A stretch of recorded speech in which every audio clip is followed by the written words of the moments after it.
मैं जो गौरव आर्य और आप देख रहे हैं तो चाणक्य डायलॉग्स।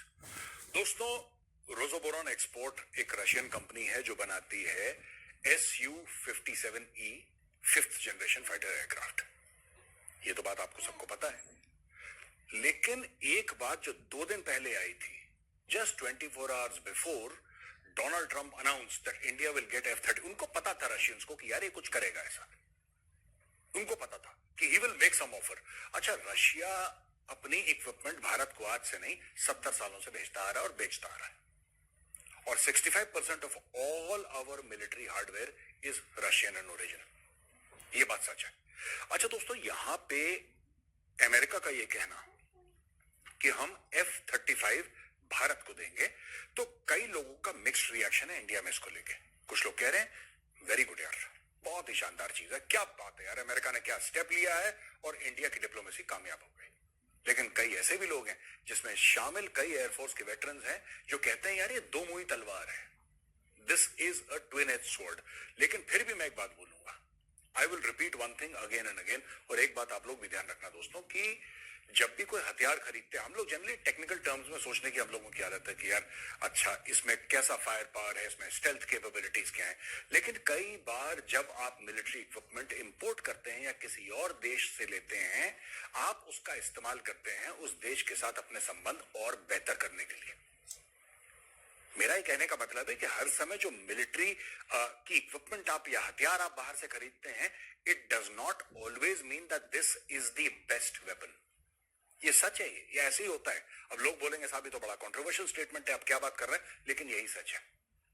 कई बार ऐसा होता है कि आप देखिए, इसमें कोई डाउट नहीं है कि F-35 जो है वो Su-57 से बहुत अच्छा है, इसमें कोई डाउट नहीं है। Nobody will say that the Su-57 is a better aircraft than the F-35. Nobody will say it. F-35 out of the world, इसमें कोई डाउट ही नहीं है। ये हो गया। अब दूसरे लेवल पे जिस प्राइस पे रशिया आपको Su-57E देगा, बनस्पत के उस प्राइस पे जिस पे ट्रंप आपको F-35 बेचेगा, उसमें बहुत फर्क है। Su-57 will be a cheaper aircraft, right. तीसरी चीज है कि हमारा जो पूरा फाइटर का एक इकोसिस्टम है, या हमारा इंडियन एयरफोर्स का इकोसिस्टम है, including air defence, including so many other things, उसमें Su-57 मैच करता है। F-35 को मैच करवाने के लिए बड़ा खून पसीना बहाना पड़ेगा। मैच वो भी कर जाएगा, लेकिन उसमें बड़ा खून पसीना बहाना। तो अब भारत के पास 2-3 चीजें सामने आती हैं कि क्या आप F-35 लेंगे, एक बार ट्रंप आपको ऑफर कर रहा है तो। दोस्तों, मेरा ऐसा मानना है कि भारत को F-35 लेने चाहिए। It is an excellent fighter, हाँ मुश्किल होगी, लेकिन फिर भी हमें लेना चाहिए, और हमें Su-57 भी लेने चाहिए। उससे क्या होगा कि अचानक जो हमारी 5th जनरेशन कैपेबिलिटी है वो अचानक बढ़ जाएगी, क्योंकि आपको 2 सोर्सेज से मिल रहा है। यहां पे रूस आपको ये भी कह रहा है कि कंप्लीट ट्रांसफर ऑफ टेक्नोलॉजी दे रहा है। रशिया आपसे कह रहा है कि 5th generation technology including engines हम आपको 100% ट्रांसफर ऑफ टेक्नोलॉजी देंगे, आप भारत में बनाइए। ये वादा अमेरिका ने नहीं करा, ये वादा अमेरिका ने आपसे नहीं करा, ये वादा रशिया आपसे कर रहा है। लेकिन दोस्तों, FGFA वाली जो डील है, FGFA वाली डील, उसमें $295 मिलियन भारत ने भी दिए और रूस ने भी दिए, और बोला कि साहब हम joint development research production of a 5th generation fighter jet करेंगे। ये बात हुई थी 2010 की, 2010 मनमोहन सिंह सरकार के समय की बात है। तब भारत ने भी पैसे दिए, रूस ने भी पैसे डाले और बोला साथ करेंगे।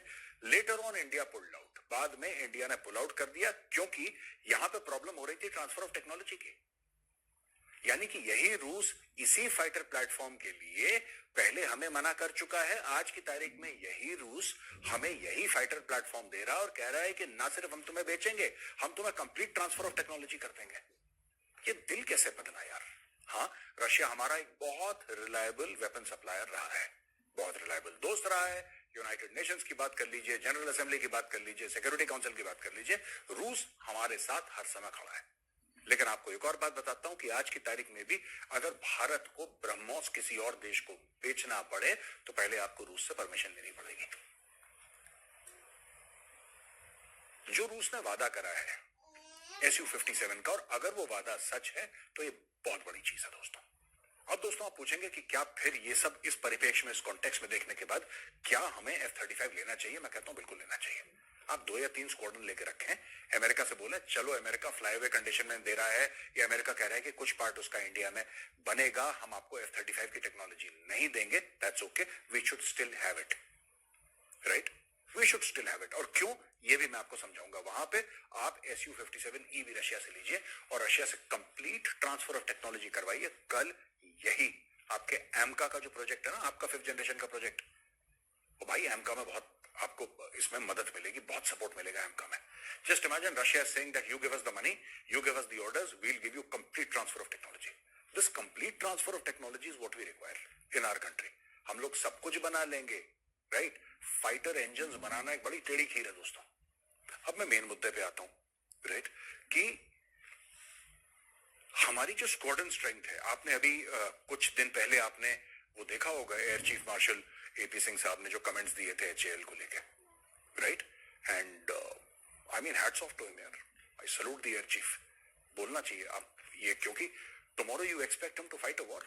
आपकी एक्सपेक्टेशन क्या है एयर चीफ से? आप उनसे क्या चाहते हैं? आप ये चाहते हैं कि जब देश के ऊपर खतरा है तो इंडियन एयरफोर्स के जितने भी लोग हैं वो मिलके देश को बचाएं, दुश्मन के ऊपर हमला करें। लेकिन आपको